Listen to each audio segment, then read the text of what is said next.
Hello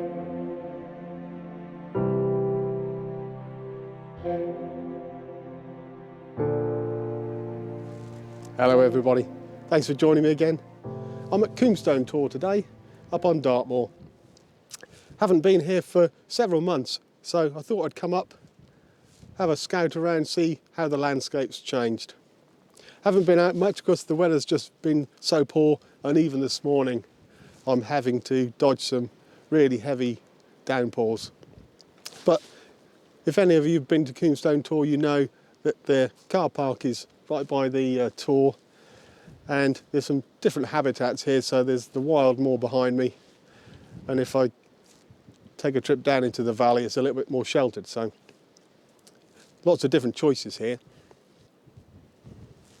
Hopefully this is going to be quite an exciting year. I've got a few trips planned. The first one to northern Sweden, just inside the Arctic Circle, in a few weeks' time. So the plan today is to test out the equipment I'm going to be taking on that trip. So I've just packed what I'm going to be taking, and with the weather being poor here, I think that's going to be a good test today.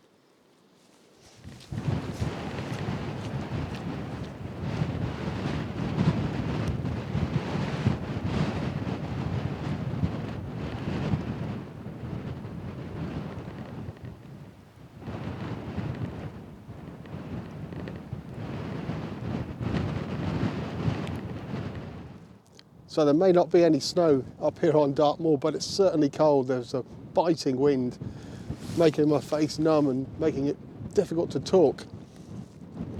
So a good exercise taking the camera out. It's very windy, so the camera's shaking a little bit as well. Let's show you in the back of the camera what I'm trying to do. So I'm just sticking close to the tour at the moment and trying to take some photographs of the lone trees, trying to find some nice compositions.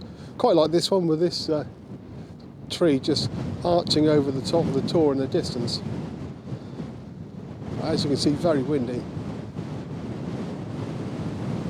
While I'm here, let me tell you about the lenses I'm using. So on my trip to Sweden, I'm hoping to take the A6600 with this 16mm Sigma lens on. This is quite a fast lens, goes to f1.4, so ideal for northern lights if I'm lucky enough to see anything. And the other two lenses I'm going to take are my 200 to 600mm Sony lens, which is good for wildlife, and the third lens I take is still undecided. It's either going to be my 16 to 55mm or the 70 to 350. At the moment I'm thinking the 16 to 55 will probably be the best one to take. Anyway, let's go on with this shot.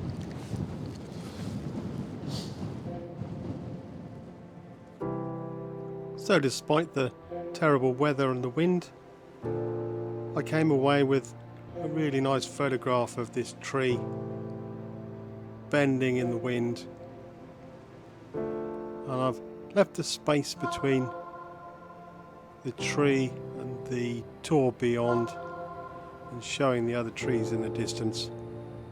I think this makes a really nice moody shot.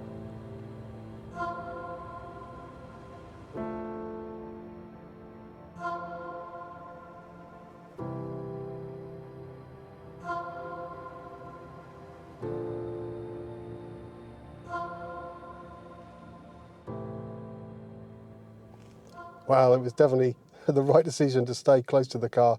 Just had to run for it.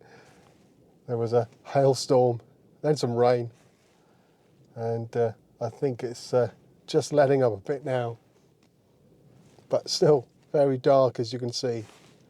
So I'll give it another few minutes before I leave the car. There is a bright speck on the horizon there, so maybe it's going to brighten up again. And maybe I will get out and take some more photographs.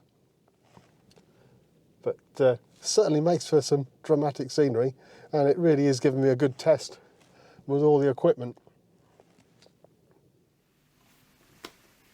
Well, no surprises.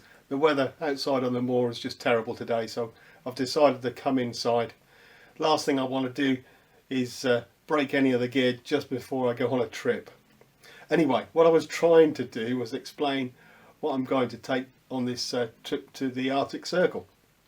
Well, let's have a look at the gear. Let's see what's in the camera bag. So I've had to reconfigure it to fit in the 200 to 600mm lens, and I normally wouldn't take all this equipment. So let's start with the camera and the lenses. So I've got the A6600 and my 200 to 600mm lens. It just about fits the length of the bag, as you can see. Then I've got the Sigma 16mm f1.4 lens. Now I'm hoping, if I see any aurora, that having a fast lens like this will be ideal. And I've also got the 16 to 55mm Sony lens. Now I do have a 70 to 350, but I think these focal lengths will give me the best range. Something for the aurora, something for general photography, and something for wildlife.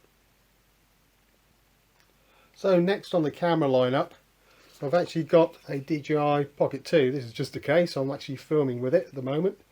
I have that and a GorillaPod so that I can set the camera up in different locations.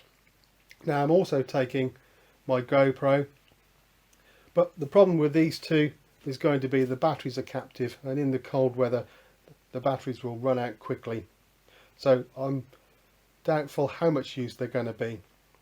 As for the main camera, I have 5 batteries, so I have a pouch here that holds 4, which I'm going to keep close to my body when I'm out in the cold.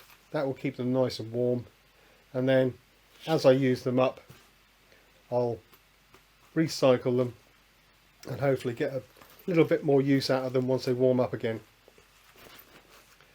Microphone wise, I have the Rode Wireless Go here, and I've also got a Rode microphone, so I'll use that when I'm doing wildlife filming. And then lastly, just all the other odds and sods. I've got a cable release in there, some cleaning cloths,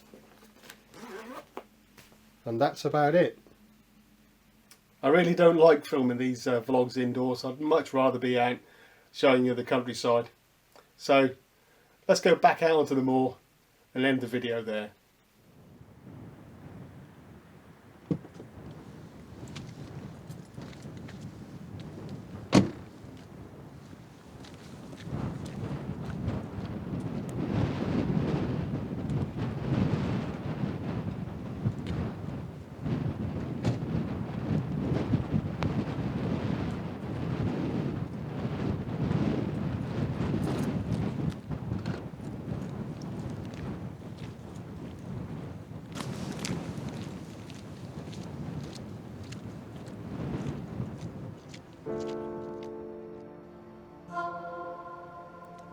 So I stayed close to the tour and scouted around for some more lone trees. These two, which are quite close to Tombstone, lots of people are taking photographs of these. All I did was try to separate them with the moody sky in the background and some of the tour. I've taken the colour down a little bit and left the photograph quite dark. And these are the same two trees, just from a slightly different angle. Again, I've kept some separation between the trees, obviously one closer than the other. Really nice moody sky, and with this I have put quite a heavy vignette on it, so it darkens the edges of the frame and then just lightens the sky behind the silhouetted trees. And lastly, this tree just down from the tour, looking down the dark valley. Although I'm looking towards the rising sun, there's still a little bit of light on the moor. Not as dramatic as the others, but still a nice photograph. And the last one of the day. Well, between the showers, it's some really dramatic scenery. So I'm glad I came out, and it has been a good test of the equipment. So in and out of the car, in and out of the cold and warm, a little bit of condensation on the lenses. So I now know what to look out for. Anyway, hopefully you enjoyed the video. If you did, don't forget to subscribe to the channel. Doesn't cost anything. And hopefully I'll see you all again next week. But for now, cheerio.